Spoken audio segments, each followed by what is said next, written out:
match started on Tuesday, September the 7th at London's Savoy Theatre, recently refurbished after a devastating fire. The first game was dramatic. Nigel Short escaped from what had looked like a completely lost position. But with a couple of moves still to be made on the board, he was in desperate, furious time trouble, and Garry Kasparov, the champion, was plugging that for all he was worth. Now, in the position you see before you, with just one move to make before the time control, I watched the arbiters, Grandmaster Yuri Averbach from Moscow and Carlos Falcon from Barcelona, ominously approach the table, circling like buzzards around Nigel Short's board. Then I realised, to my horror, that the unthinkable had happened. Nigel Short, a pawn ahead, with one move still to play, had lost on time. Well, in this position, it's Garry Kasparov's move. He would have had to play his 40th move had Short not lost on time. And after the game, Kasparov admitted that his position was very difficult. He's a pawn down, Nigel's king is threatening to run to safety to the queen's side, and Kasparov's king is also lacking in pawn shelter. Well, Kasparov thought that he could get away by finding one good move in this position that would force a draw. And in fact, at the end of the game, he said he had to find one good move and he could still make the draw even though a pawn down. But next day, Kasparov admitted that he was wrong. The idea he had in mind was Queen e6 check, a dramatic move, and he thought this was the only move to save the game. But even in this case, as analysis by both the players showed, black should still win.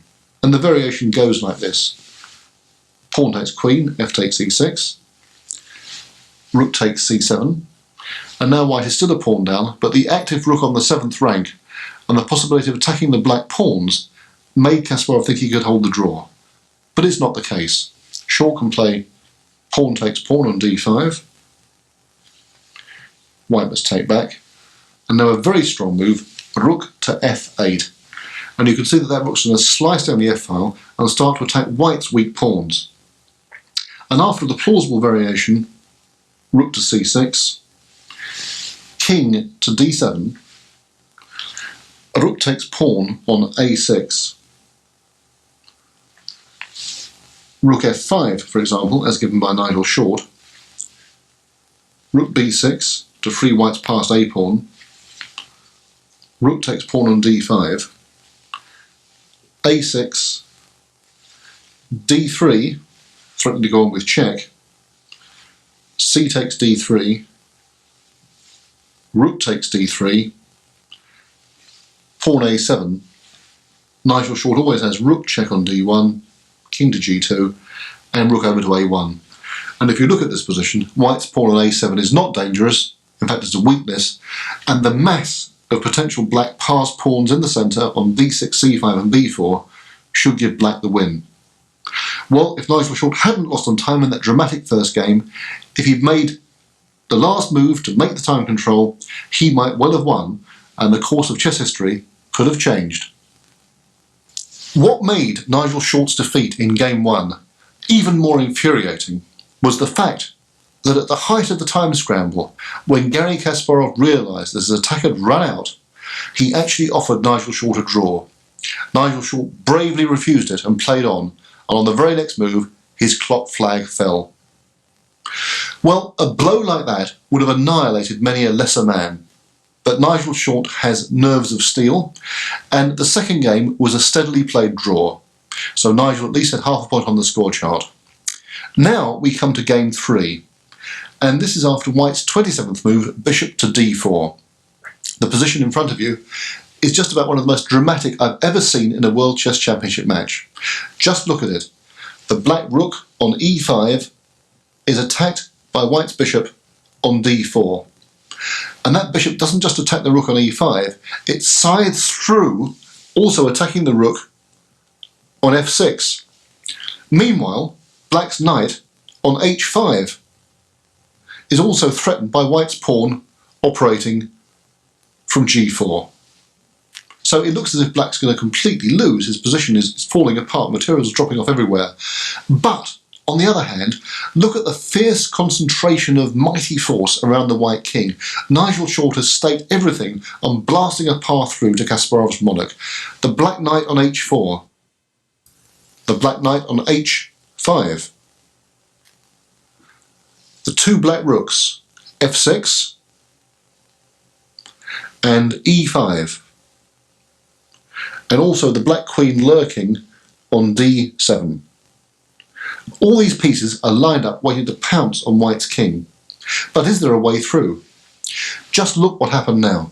And remember, once again, Nigel Short was in desperate time trouble.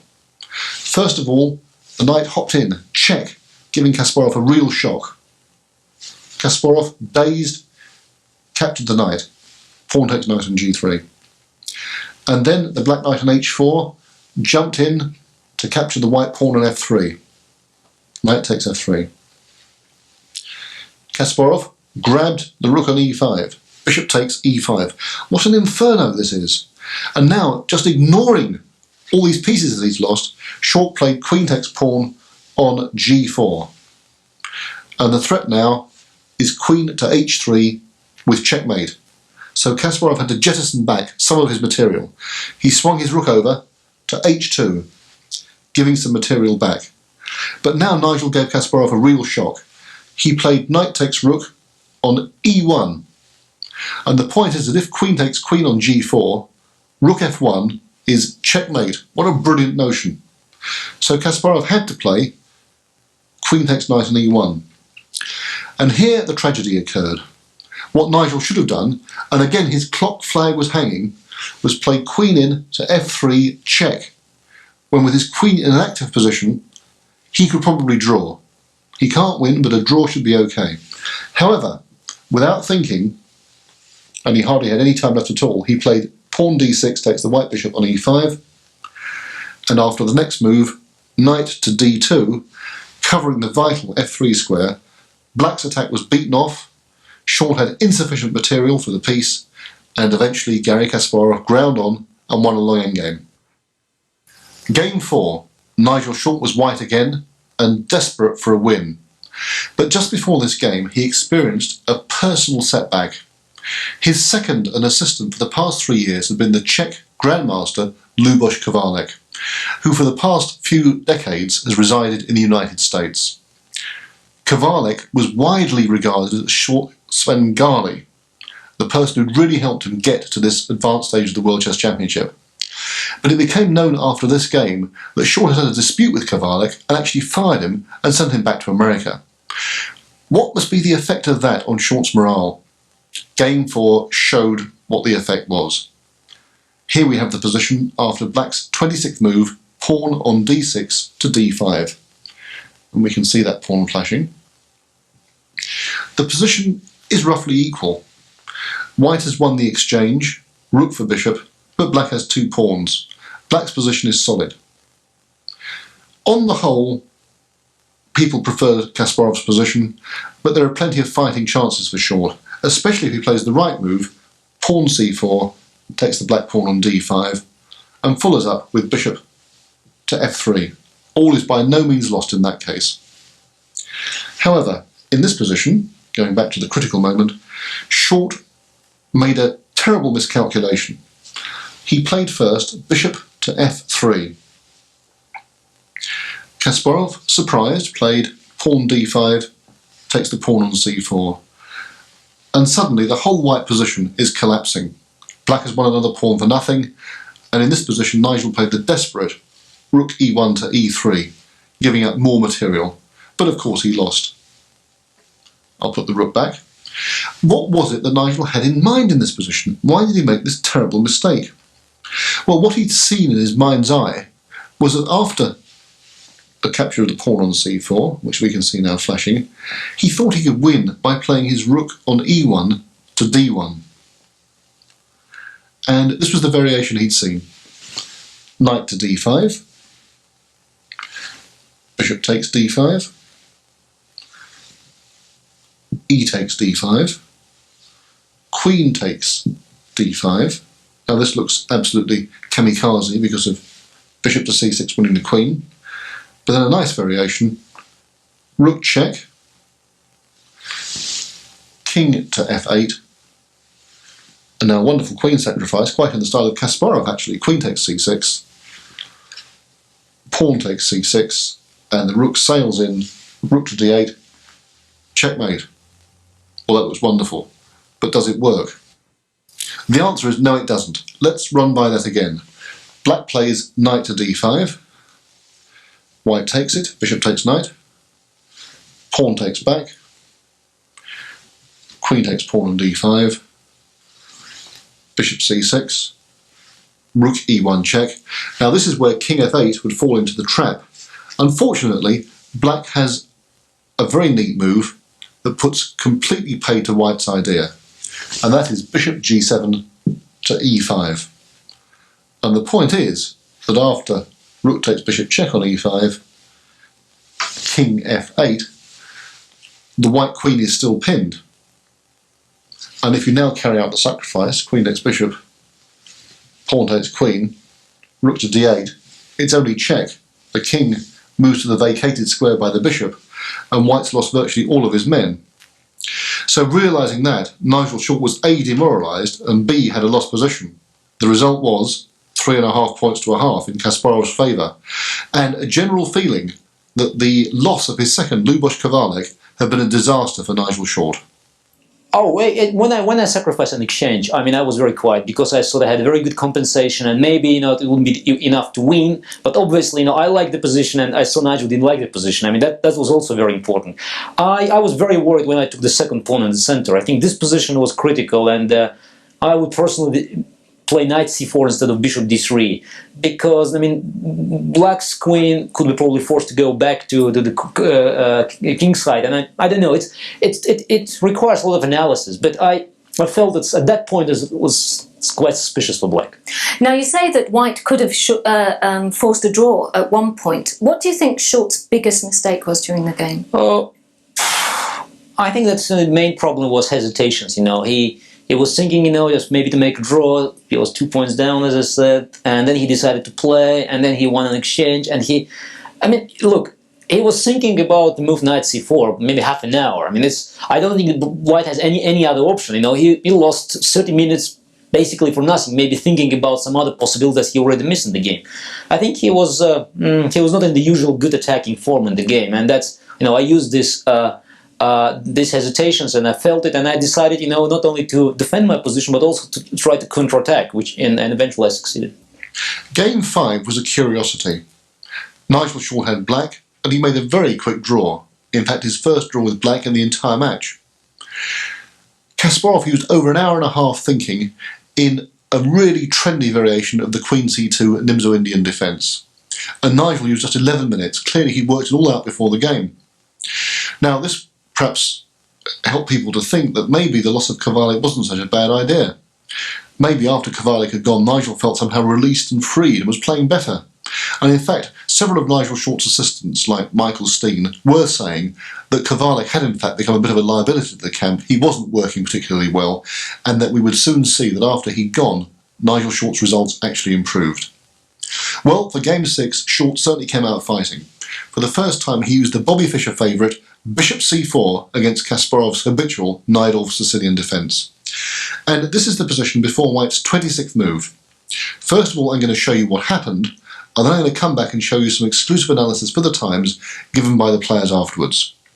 In the game itself, white clearly has a massive attack. Look at the queen on g6, the rook on h3, and the bishop on e3, all preparing to power through against the black king. However, ominously, on the other wing, Kasparov's rook on c2 is already in an attacking situation, so if the attack doesn't break through, the black counter-attack will. What did Short do?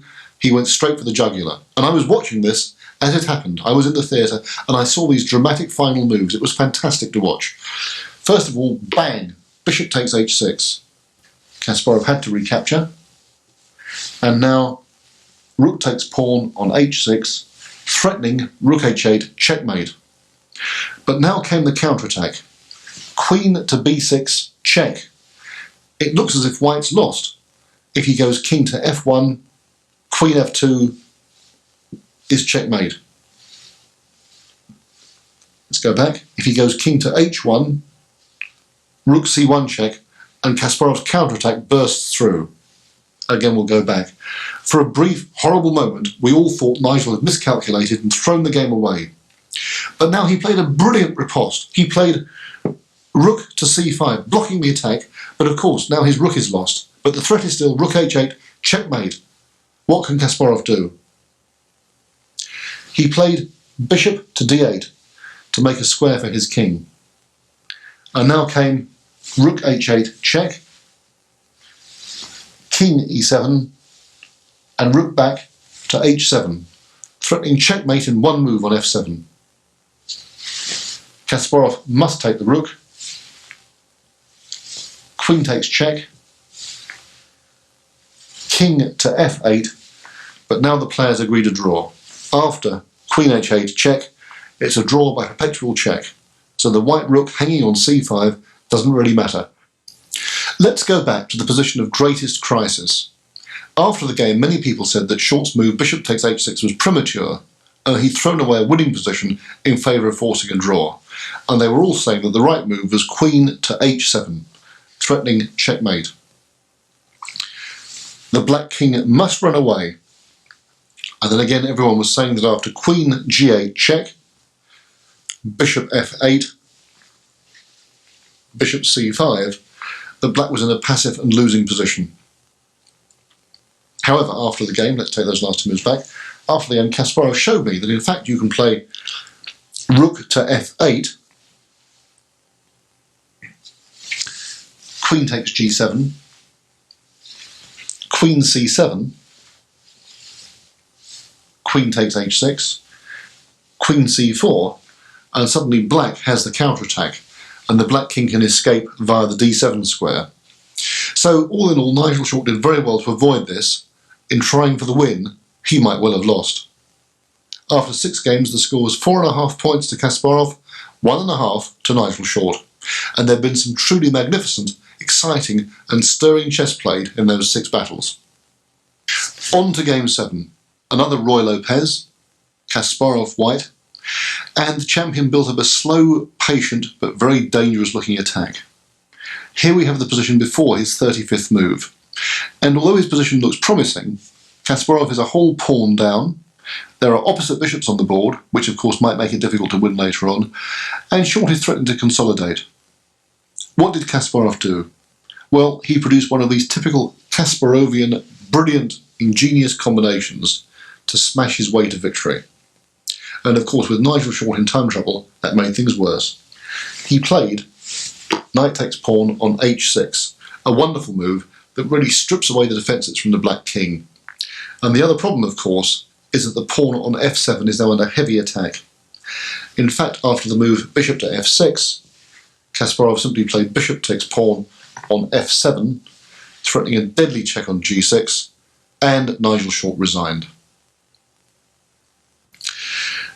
The question is, what would have happened if Nigel had captured that bold knight on h6?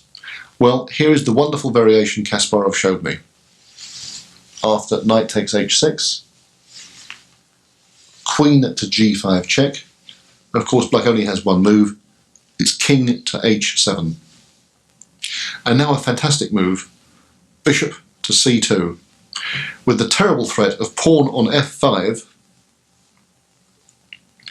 onto f6, check. Let's put the pawn back. And really black has no good defence to that. If the pawn goes from f7 to f6, then queen g6 check is absolutely terminal. So all black can do is delay, give back a piece with bishop f6 to block the deadly advance of the f5 pawn. White must take it. Queen takes f6. And now at least material equality has been restored and it's black's move, so he can challenge the white rook on the e-file. But now a wonderful move, so typical of Kasparov's genius, rook e1 to e6, with the deadly threat of queen takes h6 check. And if pawn takes rook, f5 takes e6, discovered check from the bishop on c2.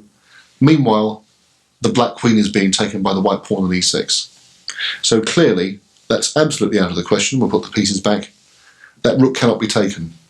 Black is reduced to abjectly moving his knight back onto g8. But now once again white has an easy win. It goes like this: Queen h4 check, King to g7, pawn on to f6 check, hounding the black king, King to f8, the rook takes on e8 check, and whichever way black takes back, either with the king or with the queen, let's say with the queen for example, a simple move, queen to g5 comes with the deadly threat of queen g7 check, and white wins a whole piece while continuing the attack. That's the kind of brilliant tactic that Garry Kasparov was perpetually brewing up against short in this contest. And Game 7, in my view, the finish of Game 7, was Kasparov's best game of the match. Garry, would you say this is your best game yet so far in this match? Yeah, I think so. Yeah, I played quite a nice game, but I have to say that the position was quite unclear for me. I think that the people in the audience and probably some specialists there overestimated the strengths of White's position, and it wasn't quite clear until the almost very end. Yes, a lot of people believed that it was fairly clear from probably about. Yeah, the Black's position looked exposed, but I think that the defensive resources were underestimated, and that's why I spent a lot of time trying, just to break through. And only after the greedy mistake, bishop takes d4, I played knight g4, and I was quiet because I didn't see the defense. Hi, this is Grandmaster Damian Lemos. First of all, I hope you enjoyed this video. If you would like to receive more free chess videos from us, you can just click the subscribe button below. I would also highly recommend signing up for my free mail course, the 10 Grandmaster Secrets to Dominate Chess. During this exclusive course from onlinechesslessons.net, I'll share with you my own Grandmaster shortcuts to effective attacking, defending and growth hacks to improving your chess without complicated books or memorization. So sign up by clicking the sidebar on the right, and I know you won't be disappointed. Once more, this is Damian for onlinechesslessons.net, and I'll see you in my videos. Thank you.